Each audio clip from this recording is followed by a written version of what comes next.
J'ai dit ça suffit, il faut pardonner. Papa Nyakuri à mon sang. Nous voulons, c'est la paix, nous voulons. Après son investiture le 6 octobre dernier et le lancement officiel de la campagne de son candidat, le 10 octobre 2015, la direction de campagne du RHDP en France est sur le terrain de la mobilisation des Ivoiriens de la diaspora en faveur du choix de son candidat, le Dr Alassane Ouattara, pour les présidentielles du 25 octobre prochain. Mais à côté de la mobilisation, M. Nizako Gougoua Vincent et ses camarades de la direction de campagne sont également sur le terrain de la diplomatie internationale en vue de garantir une élection présidentielle incontestable et crédible en Côte d'Ivoire et à Paris. Première vie de travail ce mercredi 14 octobre, l'Assemblée nationale française. Je veux savoir le point de votre rencontre.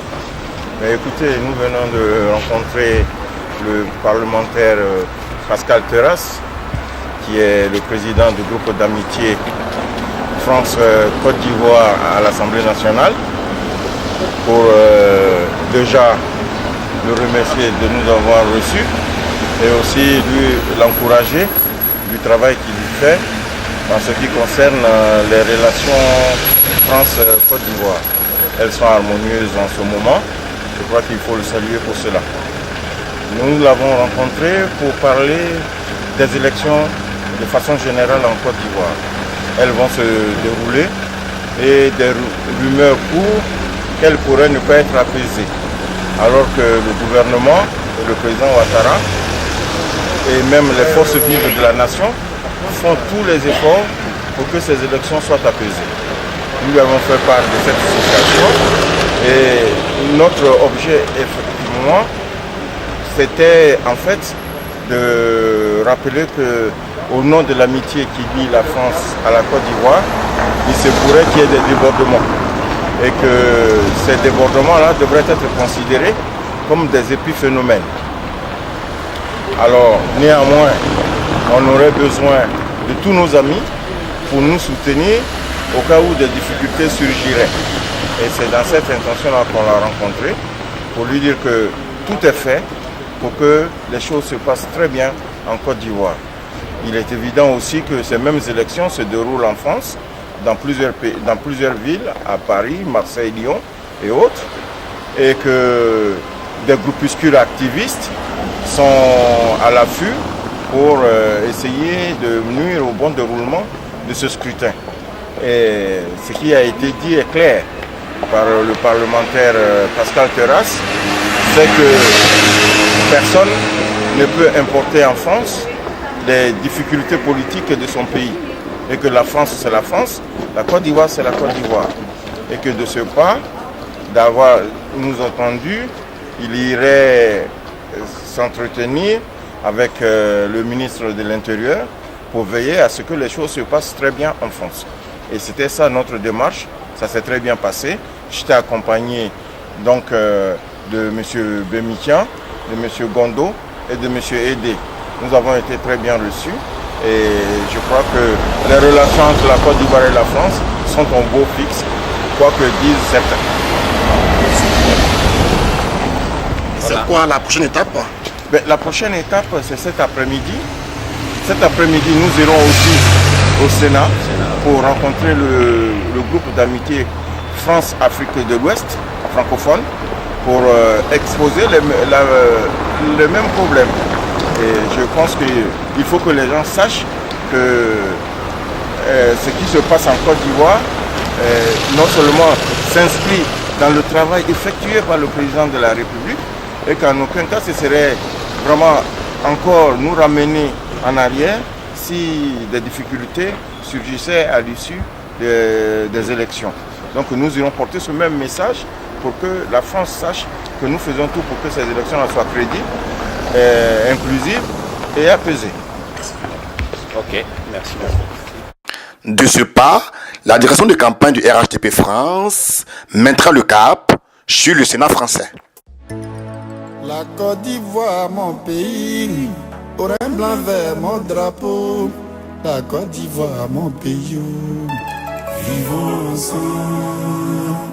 La Côte d'Ivoire, mon pays, Orin blanc vert mon drapeau, la Côte d'Ivoire mon pays. Vivons ensemble. Jean-Michel Moulot. Que tu sois Didam, que tu sois Djoula, Baoulé ou Guéré.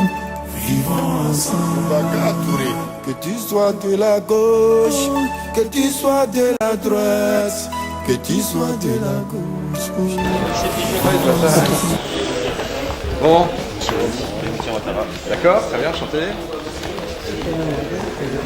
D'accord, très bien, tout à fait. Président du RAGP. Très bien. Marcel Mando, délégué PDCI. D'accord, très bien. Bah, écoutez, Merci beaucoup bienvenue ici. de nous recevoir. C'était pas facile, donc on a déjà un peu chargé. Mais bon, pour les amis ivoiriens, on se libère. Hein. C'est un honneur. Alors, c'est bon. On va s'installer, on vous laisse la place. Hein. Voilà.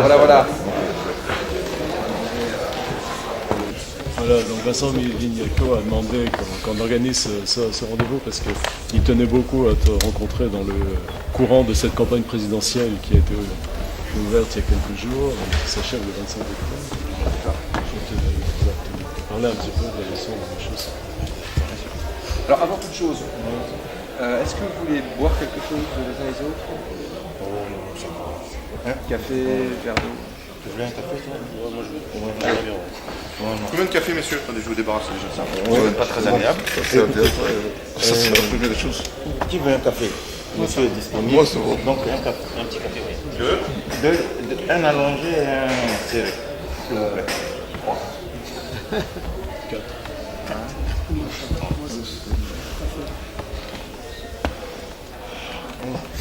Ce sera tout, messieurs?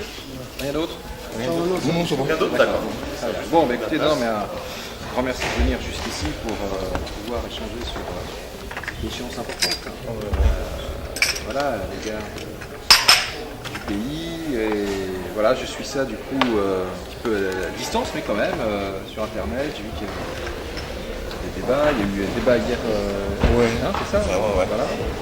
Et donc, je suis ravi de pouvoir justement avoir des nouvelles fraîches également. En tout cas, on vous remercie beaucoup pour nous recevoir déjà. Et puis, on vous encourage pour ce que vous faites pour l'amitié Côte d'Ivoire-France. Parce que c'est très important. Bien sûr. Et nous voudrions quand même compter la France comme amie. Et ça, c'est très important parce qu'on sort quand même d'un traumatisme post-électoral là, qui a quand même laissé beaucoup de traces chez les Ivoiriens. Et là, il va y avoir des élections. Le président Ouattara, avec son gouvernement, on fait l'effort nécessaire pour restaurer la Côte d'Ivoire et puis le ramener dans le concert des nations. Et ça, c'est une très bonne chose. Et je suis convaincu que vous y avez participé, parce que quand on est des amis, évidemment, c'est pour aussi les aider de temps en temps. Les élections vont avoir lieu, c'est très important pour nous. Mais ce qu'on voudrait, et ce qu'on vous apporte ici, c'est de savoir que nous faisons tous les efforts nécessaires pour que ce soit des élections inclusives, transparentes et apaisées. Et ça, c'est très important dans la mesure où on n'a pas besoin, la Côte d'Ivoire n'a pas besoin de revivre ce qu'elle a vécu en 2010. Donc c'est pour cette raison qu'on vient vers vous, pour vous dire que certainement, là, tout le monde était rentré pratiquement dans la République, mais vous savez que le FPI est divisé et que le camp Afin Guessan, candidat, ça va, mais il y a un autre camp qui s'est dit pro-Gbagbo, mais qui est dirigé en fait par M. Abdourahmane Sangaré, qui eux veulent s'opposer par tous les moyens à ces élections.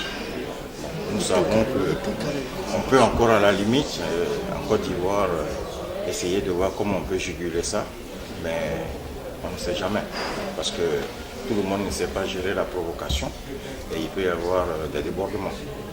Et s'il y a ces débordements-là, on devrait pouvoir compter sur la France pour être à nos côtés, même si on ne lui demande pas de résoudre ces problèmes-là, mais d'être à nos côtés pour qu'on puisse surmonter ces quelques difficultés-là. Et nous sommes convaincus que tout va très bien se passer. On fait le nécessaire pour que ça passe bien, parce que la Côte d'Ivoire en a besoin, et puis la sous-région aussi en a besoin. Et donc, comme il y a cette frange-là un peu activiste, on vient vous voir pour vous dire que tout ce qui va se passer, essayer de nous faire amener ça, de faire accepter par les uns et les autres comme des épiphénomènes qui arrivent dans toutes les élections en Afrique. Ou en Guinée en ce moment. Ouais, bon. Et donc, il ne faudrait pas qu'on laisse les médias, l'opposition monter ça en épingle pour faire croire que les élections se sont passées en Côte d'Ivoire. Donc, c'est pour ça que nous sommes venus vous voir. Et puis, en plus, ces élections auront lieu en France. Là, à Paris, pour la diaspora. Et donc, les pro-Babou, ceux qui se disent pro-Babou sont encore ici. Ils sont plus... Oui, j'ai vu qu'il y avait eu quelques petits frottements là. Voilà, c'est ça. Bon, ici, vous savez, il y a cette liberté-là qui leur est donnée de manifester, d'aller où ils veulent. Et ils pensent qu'ils ont tous les droits. Surtout de venir perturber ces élections. Donc, c'est pour cette raison qu'on dit qu'il faut qu'on vous en parle, parce qu'on va prendre des dispositions. D'abord, on compte sur les forces d'ordre françaises qui seront à l'extérieur. Ça, c'est une bonne chose. À l'intérieur, nous, on aura notre petite sécurité pour empêcher que les urnes soient saccagées. Ce qu'il y a, c'est que c'est vrai, il peut y avoir des débordements. Et c'est dans cet esprit-là que nous sommes venus. Nous tenons à vous féliciter pour vraiment ce que vous faites. Alors, en premier lieu, moi, je suis ravi, en tant que président du groupe d'amitié du Sénat entre la France et la Côte d'Ivoire, délégué, parce qu'on a un groupe d'amitié en fait France-Afrique de l'Ouest. Et puis après, chacun est plus particulièrement en charge de la relation avec un pays. Mais parce que bon, la Côte d'Ivoire et la France ont un long passé commun. On n'oublie pas que dans le document officiel de la Constitution de la V République, il y a la signature de Paul Boigny, qui était ministre. Donc, c'est le document fondateur qui encore régit la France. Donc rien que ça, c'est un symbole important. Je crois qu'il y a un représentant PDCI. Voilà, ce que beaucoup de gens ignorent, que Paul Boigny a signé la Constitution de la V République. Donc, c'est pour ça que c'est important. Et puis par ailleurs, Jean-François Boisjon le sait, moi j'ai commencé mon engagement politique dans un parti qui s'appelait Démocratie libérale, qui était dirigé par Alain Madelin et qui avait des relations aussi de longue date avec le RDR, puisque nous étions, je crois, tous les deux membres de l'Internationale libérale. Exactement. Voilà. Et donc ce qui fait que beaucoup d'égards. Le café allongé, c'est pas une fois. Beaucoup d'égards, nous avons des cousinages quelque part entre la France et la Côte d'Ivoire. Et donc, c'est vraiment très utile d'avoir effectivement votre éclairage, parce que ce sont des moments qui sont toujours... Ah pardon, excusez-moi, désolé. Merci. Ces échéances sont toujours effectivement importantes, attendues par la communauté internationale et comme vous avez raison de dire, il faut que ça se passe dans un contexte apaisé, serein. S'agissant de la diaspora, comment ça se passe? Il y a des bureaux de vote dans les principales grandes villes, Paris, Marseille, Bordeaux. Paris, Marseille, Lyon, ouais. Bordeaux, Toulouse, Lille, Strasbourg, Nantes.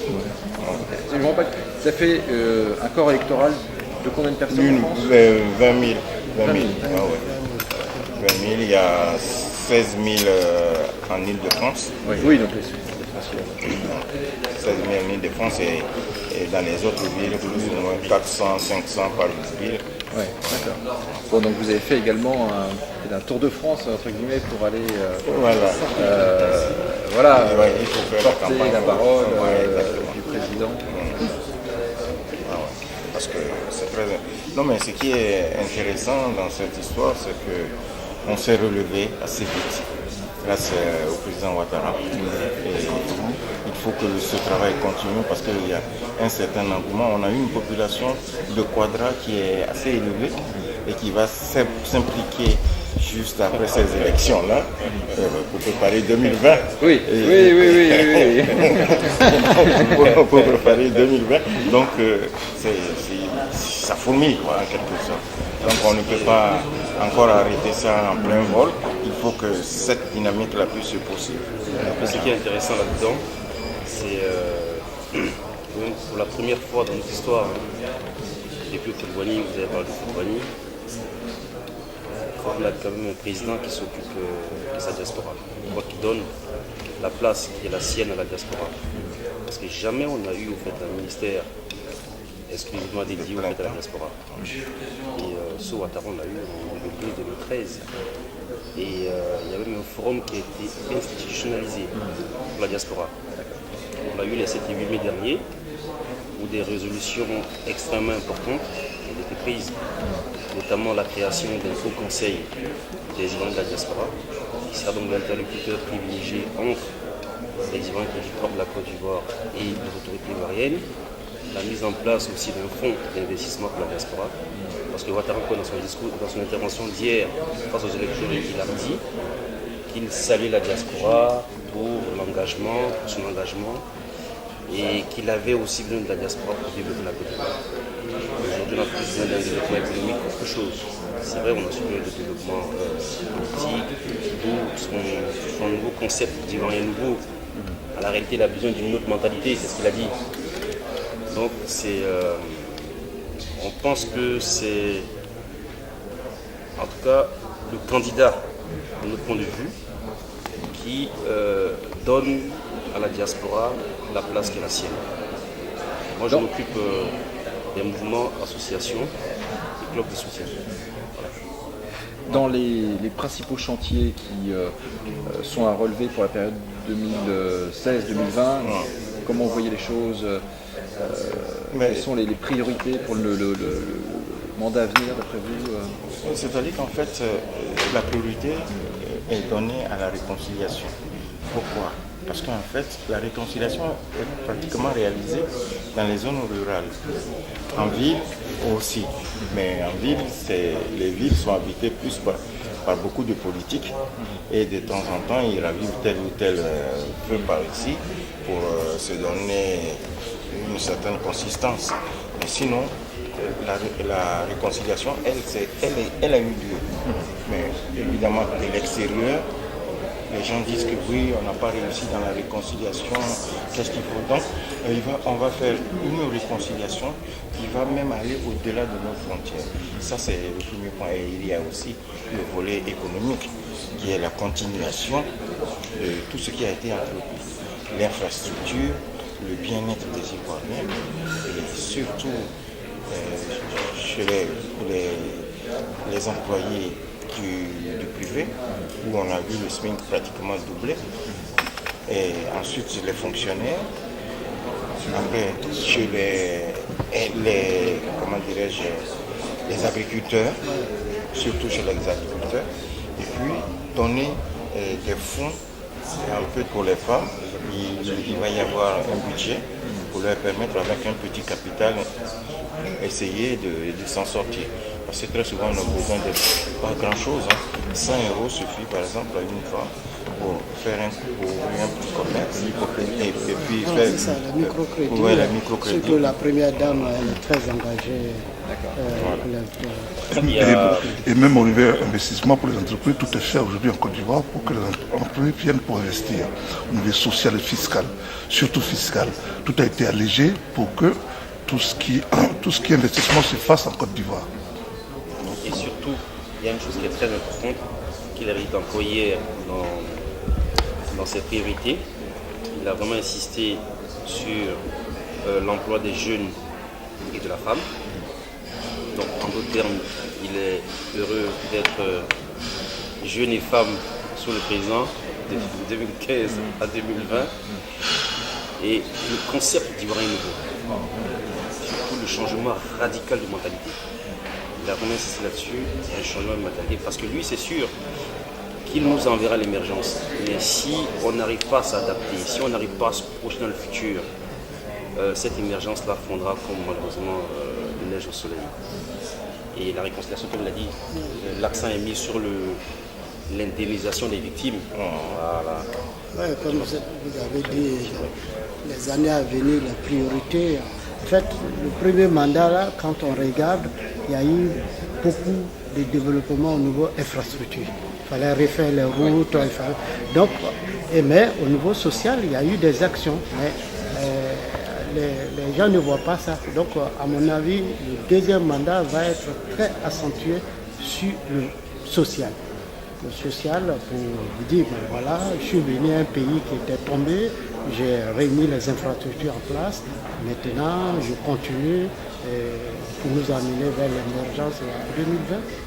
Moi, ça va être la priorité. Quoi, avec la sécurité qui est rétablie, je crois qu'il va y avoir des investissements et on va aller vers l'industrialisation.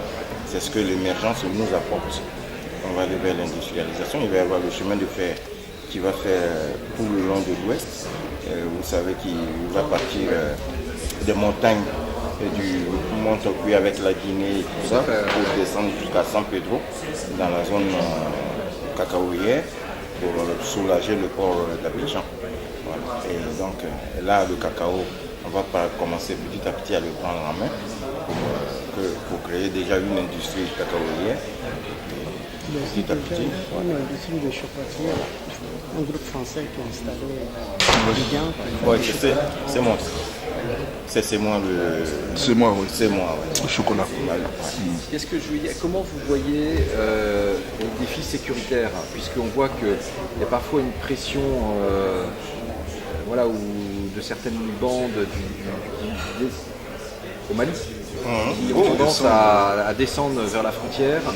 Parfois quelques peut-être tentatives de pénétration. Comment vous appréhendez ce phénomène? Est-ce que c'est quelque chose sur lequel il faut être vigilant et déployer des moyens, ou vous pensez qu'il y a plus de... Non, on est conscient du danger. Et donc déjà, même des forces ont été déployées vers l'ouest, à la frontière avec le Mali, pour essayer de contenir ces éléments-là. On est très conscient parce que si on ne réussit pas, il y a déjà, surtout c'est toute la frontière ouest, on a le Mali d'un côté avec les djihadistes qui veulent pénétrer, et puis il y a le Libéria qui n'est pas encore assez sécurisé, et donc il y a les forces de l'ordre sont assez déployées de ce côté-là. Même il y a, je pense, j'étais à Abidjan il y a 2 mois. Il y a un système de dronage qui était mis en place. Système de dronage. Le dronage, ah oui, d'accord. Ça, c'est plus ça. Ah ouais? Si. Il y a 2 mois. Beaucoup d'hommes ne le savent pas. C'est vraiment du secret. Il y a un système de dronage qui a été mis en place pour collecter et remonter toutes les informations en temps réel. C'est très très important. Et très peu d'hommes le savent aujourd'hui. Ce qui fait que. Oui. Et donc il y a surtout ce système-là qui a été mis en place il n'y a pas longtemps pour remonter les informations. Et à part ça, c'est l'indice sécuritaire en Côte d'Ivoire, il est au beau fixe, il est au secrétariat de New York qu'à Paris, il est à 2 je pense. Non. Genève. 1-2. Voilà. 1-2. Ça m'était dit hier. Il est passé de 4 à 1-2. 1-2, voilà. Très important. Je pense qu'il y a un travail sur le plan sécurité qui a été fait. Voilà, avec l'armée française aussi qui est dans la zone. Mais cependant, on ne peut pas dire que on est à sécurité vraiment zéro. On ne sait jamais, même en France, il se trouve qu'il y a toujours des pénétrations qui se font. Ils sont très vigilants. Il y a eu des arrestations, Mais n'empêche qu'on est conscient de ça et on travaille pour. Alors, je reviens à l'élection en elle-même, donc 25 octobre. Combien de candidats ont été... On est à 8, il y a 10 qui ont été retenus, D'accord. et il y a 2 qui ont jeté l'éponge. Ils se sont retirés. C'est ce qu'on appelle jeter. Ils se sont retirés, pour parler beaucoup plus ou classe, mais en fait, ils n'ont pas pu résister quand même à la pression, parce que sinon, donc là, il reste 8 en lice. Ouais, donc il y a, on a évoqué Afin-Guessam. Afin-Guessam, Konambani. Konambani, bien sûr, Voilà. pour la CNC. Puis après, bon, il y a Kakabé, Madame Lagou, et puis d'autres qui sont plus ou moins signifiants. Ouais. Donc, tout se fait pour que ça se passe bien, qu'il n'y ait pas de contestation outre mesure. Parce que la contestation, une fois les résultats déclarés, on est certain qu'il en aura. Bon, mais après, J'espère qu'il n'y en aura pas. Voilà. Parce que vu comment c'est. Les mauvais Non, perdants. la première on fois, fait tout. c'est Ce quoi, qu'il nous exactement. dit, on fait tout de Exactement. dire la parole de rassemblement, Voilà, de dialogue. exactement. Voilà, il faut aller vers même ceux qui sont dans l'opposition. Quand on va vers eux, c'est la paix. Voilà, on a nos différences, mais si on est en paix, le pays va se développer. Donc c'est surtout ce langage qu'on essaie de véhiculer tous les jours. Je pense que c'est biométrique cette fois-ci, donc. C'est biométrique cette fois-ci, l'élection. oui, elle est Donc, biométrique dans le éviter le maximum de contestation possible. Elle est biométrique.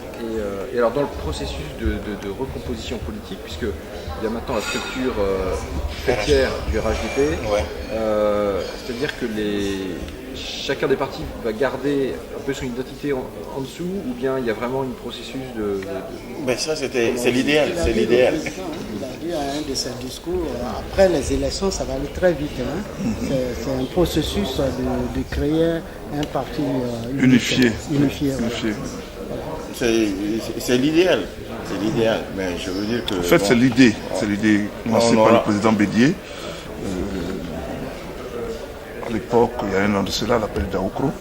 Oui, c'est abouti à un parti unifié à la fin des élections. C'est un processus qu'on a connu nous. Oui. Oui, bien les sûr. deux. Hein, Bien sûr. Les composantes se sont réunies. Ils sont réunis, ils ont les formé, anciens libéraux, les anciens centristes, les anciens gaullistes. Non, mais ce qui serait intéressant chez nous, c'est d'avoir une bipartition, même à la limite du champ politique, hein, pour qu'au moins il y ait des idées, il y ait confrontation d'idées, plutôt que les gens conservent encore ce tropisme ethnique-là qui dit que bon, on va de côté où se trouve celui qui est de mon ethnie, mais avec le parti unifié, il est certain que les gens vont dépasser d'une façon ou d'une autre. Avec la génération qui vient, ça va être dépassé. Le clivage sera dépassé, effectivement. Et on ne pourra plus parler tellement d'ethnie nationale. Ouais. Ce qui est sûr, c'est que de toute façon, au regard du poids de la Côte d'Ivoire sur ce continent, c'est vrai que je crois que la stabilité est essentielle. Quoi. Oui. Parce que ça crée un climat propice au développement. Même pour le développement du pays, il faut une stabilité. C'est quand même une locomotive. Oui, c'est une locomotive.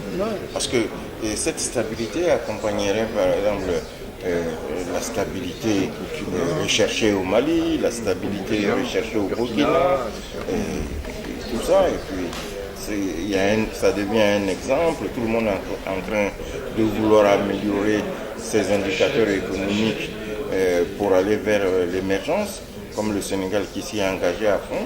Donc c'est vraiment quelque chose de très important que la Côte d'Ivoire puisse être stable. Et on a vraiment besoin de tout le monde pour que cela puisse être. Vraiment. Et puis ici, vous avez maintenant plus de 300 000 Ivoiriens avec leurs enfants qui ne sont même pas encore, qui ne sont pas comptabilisés. Donc, ça fait une sacrée population. Ça fait une sacrée population. En tout cas, l'amitié France-Côte d'Ivoire ou Afrique de l'Ouest, c'est une très bonne chose que vous y travaillez. Ok, bah écoutez, un grand merci encore pour tous les éléments d'appréciation. Et puis on va suivre ça. Là, c'est J- quoi On est J-13. J-13. Non, moins 11. Moins 11. J-11. Compte à rebours. C'est le 25.